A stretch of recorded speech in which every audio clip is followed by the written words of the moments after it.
This is gonna take crackerjack timing, Wang. Total concentration. You ready, Jack? I was born ready. Welcome back to Think It Critical. This is Wes. It's time for another comic book review. It's the big week for debuts, and the big one from Marvel Comics is Moon Knight #1 with this wonderful, and I do mean wonderful, cover right here from Steve McNiven. This thing looks dynamite. And if you're into Moon Knight and covers, this isn't the only dynamite cover. My boys down at Comics Elite commissioned a homage cover to Werewolf by Night #32 from Ken Lashley. Look at this bad boy right here. Look at that beautiful trade dress, old school look to it. The costume has been updated to a more modern Moon Knight costume. Otherwise, it's a terrific homage to the original Werewolf by Night 32, the introduction of Moon Knight himself. You can get it with this wonderful trade dress, or you can get it with the Virgin cover without the trade dress if you just want that art. And if you hear the name Ken Lashley, I imagine most of you know who he is. He's been a professional comic artist for over 30 years. And he's worked on Justice League, Flash, Green Lantern, Black Panther, X-Men. He did work on Age of Apocalypse, Hulk. He's done it all. He's done work on Spider-Man. So Ken Lashley, well known within the comic book industry. And I believe both of them come with this wonderful Moon Knight back cover. And this is not only from the guys at Comics Elite. It was co-commissioned by 616 Comics for Terrific Con. It's an exclusive. There was I think a pre-sale yesterday up. But if you go to comicselite.com, there is a link in the video description with all the contact information you would want for Comics Elite. You can get your hands on this wonderful Moon Knight cover to go with your badass Steve McNiven cover as well. Now that that is out of the way, let's talk about this comic. First things first, I highly recommend this. This is a 4.5-star comic. The art is superb. I'll call it like, I don't know who Alessandro Cappuccio is. The name does not ring a bell. But this is like, it's really good art. I was blown away. I didn't think that the interiors would do the covers justice, either the one from McNiven or the one from Lashley, but they absolutely do. It's the best part of the comic book, and the writing's good. Jed MacKay redeems himself after a not so outstanding run on a Taskmaster miniseries that essentially turned the character into Skeletor. But we're not here to talk about bad Jed MacKay. We're here to talk about good Jed MacKay. And this is launching, obviously, because we are getting a new Moon Knight in the MCU. I believe it's going to be on Disney Plus. It's going to be its own show. Oscar Isaac, so a pretty big name actor, will be in the starring role. And they are returning the character with a new #1. If you are a new reader and you do not know who the Moon Knight character is, this is a very good place to start. Jed MacKay, I got to give it to you. Most #1 issues, they're supposed to be jumping on points, but they do not treat the story or the narrative that way. This one absolutely does. It has I wouldn't call it a unique structure, but it does have a structure that absolutely welcomes in new readers, explains a lot of Moon Knight's idiosyncrasies, some of his history, his mission, and things like that. And we're going to get onto that. And I think it's done very well. New readers will be very happy. I think seasoned Moon Knight readers and fans of the character will enjoy it as well, because we do get introduced to a new character that looks great. I think it's going to be a wonderful addition to the Moon Knight lore. Now, before I get into the review, and there are timestamps in this, so if you just want to move right to that, I do want to talk about the law of diminishing returns. This is the 4th Moon Knight #1 Marvel Comics has published in 6 years. And I'm certain that every time they've done one of these, it seemed like it was very important. We need to get a new #1 on the name of this Moon Knight comic so people know that we're starting it over again. But eventually, because, if this is the 4th one, that means it was already canceled 3 times pretty early, less than 2 years into it. That people lose faith in the run, and it's like, why would I even invest in this? It's not like they're going to go with it very far, unless you're the most hardcore Moon Knight fan, or maybe you're a new reader. So I really think in the short term, it makes all the sense in the world. We want to boost of sales with the #1 issue. We want to get a lot of variant covers. I believe this one has a minimum 26 variant covers. If you're a completionist and you like covers, this is going to be a good launch for you. But I think in the long run, it hurts a customer's ability to trust what you're doing and that you're going to stick with whatever it is that you are doing. It would be better just to announce them as miniseries and call them Moon Knight and give them a subtitle so people know that this is one story and that's the end of it. Do not expect any more from this. I'm hoping this is an ongoing run because it feels like Jed MacKay's got a good feel for the character. There's a couple of things here and there that I do have issues with. For the most part, this is good. And it's too bad that this is the 4th reboot of the character in 6 years. It's too much. Stop doing that. It's hurting customer faith in the titles in the long run, in my opinion. Now that I got that little bit of criticism out of the way, let's actually talk about the comic books. There's a lot of good stuff. We've got to talk about the standout of this comic, #1, Alessandro Cappuccio. As I mentioned before, I did not know who this artist was. I had little to no expectations, and those were absolutely blown out of the water. I'll give this like 4.5, 5-star art. The line work in this is exceptional. The character design is great. When he's in action, it looks badass. There's some really good horror elements, some cool monsters. You can see here, I believe they're the vermin from Spider-Man lore. And the thing that I'll give artist Alessandro Cappuccio the most credit for is when you see Moon Knight himself, Mark Spector, he looks different than every other thing in this comic book. He's got more, I don't know, he's got more cross-hatching. The art's a little rougher, obviously on purpose, a little grittier than the other characters and the surrounding, structures and everything. I think it's really cool. It makes Moon Knight himself stand out besides just kind of being all covered in white. I think that was a really good touch. The color artist, I believe it's Rachel Rosenberg, also does a very good job. You don't see too much muddying as the colors are being blended and whatnot. The art is fantastic. Alessandro Cappuccio is absolutely a name to keep an eye on, and somebody that hopefully the reputation isn't so great that maybe they can get a pretty decent run on this Moon Knight series if the sales are good. Maybe get a year or two in on this, and I think everyone would be happier for it because absolutely knocks it out of the park, has a good feel for the character, and some of the horror elements that are brought into this are done very well. This has the feel of a street level kind of horror book, which I think is cool. It plays a little bit into some of the more modern Moon Knight comics that we've had, but it's completely different at the same time, which I think is really smart. Really separates itself as a new series and a new take on a classic character.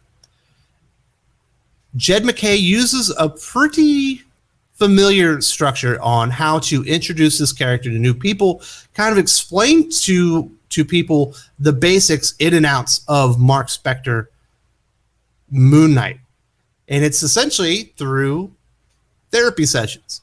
He's been instructed to go through these therapy sessions with this doctor at the behest of the Avengers. Of course, that happens because we recently had the Avengers Age of Khonshu storyline where, Khonshu, the Egyptian god, went rogue a little bit and is currently being held in captivity. So Mark Spector, Moon Knight, is on his own defending Khonshu as the Fist of Khonshu with his mission. And he goes all into it. They break down the history of the character. Mark Spector, Marine, CIA, private military contractor. Make sure that, hey, listen, don't undersell it. I was a mercenary. Let's not be too nice about it. They also do talk about his dissociative identity disorder. There are other identities that go along with being Moon Knight. Jake Lockley and Stephen Grant, they represent the 3 roles of Moon Knight: the Traveler, the Embracer, and the Pathfinder, as he's doing his mission. And it's much more street level when you get into here. He's got like his own neighborhood that he's protecting for the Travelers of the Night from all the horrors and evils that could come up with them. And there's some interesting conversations about the changes that have happened to Mark Spector since he has come in contact with Khonshu, the Egyptian god. And they do talk about Khonshu as well. Your god brought you back from the dead, and whose duty you perform every night. And he's like, I know Khonshu is untrustworthy of my worship or anyone's. I know he tried to take over the world, talking about that adventure storyline I mentioned earlier. I know he deserves to be in prison wherever he is, but unworthy or not, I am the fifth. So he's keeping up the mission, the midnight mission, to protect the travelers of the night within his neighborhood. They've definitely scaled this down. This is very much your friendly neighborhood Moon Knight kind of thing.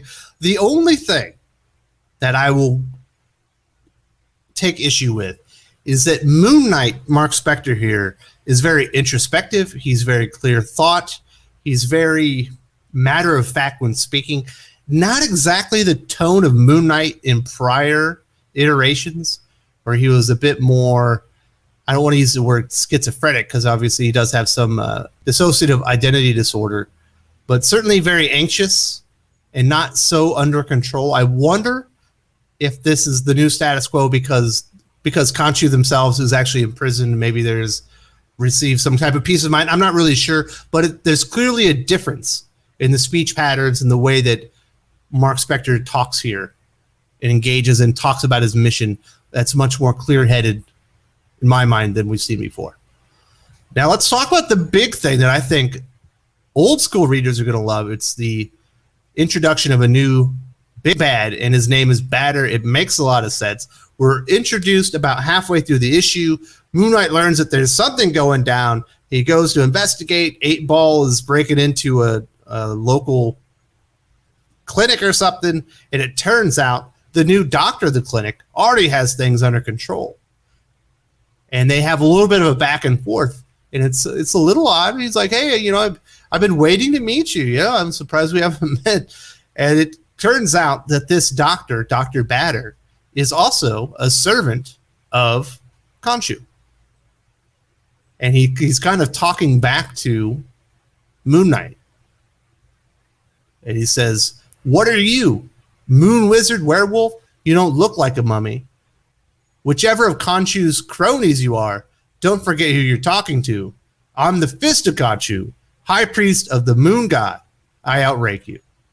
Badder replies, as I said before, I'm a simple doctor. But I can assure you, Mr. Spector, there is but one who outranks me in the cult of Khonshu, and you, sir, are not him. And in the very final pages, we get the reveal. He's talking about the missions of Moon Knight. Specifically, he mentions the Traveler, the Embracer, the Pathfinder, and also the Defender. You could say he goes to a statue of Khonshu. He starts unveiling his costume. He's got his own mask, and you can see the moon on his mask is the full moon, the hunter's moon. If you know a bit about Moon Knight, you know that when the moon is full, he gets extra powers. He's more powerful than that, and that is the sign of this agent of Khonshu. And he specifically says, your right hand has failed you, speaking of Moon Knight, but your left is not. Your other fist remains faithful. Your Hunter's Moon. Is that the name of this character? I'm not sure if he's Hunter's Moon to Moon Knight. We shall see. But it's a very cool introduction. I'm excited to see this character. There are some weapons in the background that look quite scary and should make for something really cool. I like that he and Moon Knight are interconnected in their faithfulness to Khonshu themselves, and they will fight it out to see who's the true emissary of Khonshu, and that should be very exciting. There is not a ton of action in this comic. There's just a little bit, and most of it's in flashbacks while he's talking to his therapist in the very beginning, and it's not even all that action-packed. He just kind of causes a car crash. He takes out a couple of vampires. At that point, I believe her name is Reese. I believe that's his new secretary. So he has a vampire secretary working for him now that he's spared because they were, in his words, part of some vampire pyramid scheme. It was actually a pretty good line. I got a chuckle. He also later fights the Verbans from Spider-Man lore, and he's very nice to them. He's like, listen, you took one of my people, because they had taken one of the people in his neighborhood, and he threw one of them out of a window to kill him. He goes, we can fight it out, and I can kill you all. Or we can say that's an eye for an eye. You can get the hell out of my neighborhood and never come back. So he's a fair, very fair protector of the night travelers. I like that part. I thought that showed an interesting, cool aspect of the character. There's another villain that's introduced that at first I thought maybe was Batter, but it's clearly not, because once you find out who Batter is, and he's he's the left hand of Khonshu, whereas Moon Knight's the right hand. You have this character that's essentially monitoring Moon Knight as he's sitting there with his new secretary Reese, and he knows all the personas of Moon Knight. He's got Spectre, Grant, Moon Knight himself, Mr. Knight, the businessman version, in Lockley. You make me sick, Moon Knight, or Mr. Knight, or Jake Lockley, or Stephen Grant. You have so much potential, but you're too intent on your crutch, your sacred duty. So for you, I'm going small, personal, bespoke. I'm going to break your faith, Moon Knight. I'm going to show you that the only thing worth believing in is nothing, and only then will all the precious lies you've been told yourself burn to ash. Clearly, that is not Batter, because he believes in all the stuff that Moon Knight believes in. So we've gotten two villains introduced. I believe Batter will be the big villain for Moon Knight, and this will probably be the first new major villain that Moon Knight takes down. I wonder if Batter will actually take him down as well. Maybe he'll beat him to it. So I think this was an exciting debut for Moon Knight. It's too bad it's the fourth #1 in 6 years. Hopefully they stick with this one. It feels like Jed MacKay has got a good feel for the character. I think this is a wonderful introduction to new people that are unfamiliar with Moon Knight. And I think there's going to be a lot of people that are interested now that we got the show coming up. Oscar Isaac's got a following as well. And I think if you come in on this and you're unfamiliar with the character, you're going to walk away with a decent understanding of who Moon Knight is, what the mission is, and what you kind of can expect with the character moving forward. I also love the new introduction of the new big bad Batter himself. I think that's a wonderful add-on to the Moon Knight universe and lore. We've got that other mysterious villain I think is pretty cool. We shall see if this new vampire receptionist Reese ends up being very important. I imagine the therapist, maybe we'll get some more therapy sessions as the story goes along. But I think that was mostly in service of introducing you to Moon Knight, his different personalities, his mission, and kind of what he's doing here. I'm giving it a 4.5-star comic. I think the voice of Moon Knight was just a little bit off. Not a little bit. Clearly off from what we've seen in the past. I wonder if they'll explain that. Well, otherwise, the art was fantastic. It was a great introduction. We do get a little bit of action, and we've got two new villains added to the fray that I think are going to be well received by longtime Moon Knight fans. Let me know what you think about Moon Knight, and definitely go to the Comics Elite website and see if you can get your hands on that exclusive print of Ken Lashley's homage to Werewolf by Night #32, the first appearance of Moon Knight. If you enjoyed this video, please give it a like. I would appreciate it very much. It helps us attract more views for the channel. Subscribe for future commentary, comic book news, and reviews. And don't forget to ring the bell for notifications. If you want to talk comics, movies, and much, much more, you can follow me on Twitter at Wes_from_TC. With that, Salamat Po, and I'm out.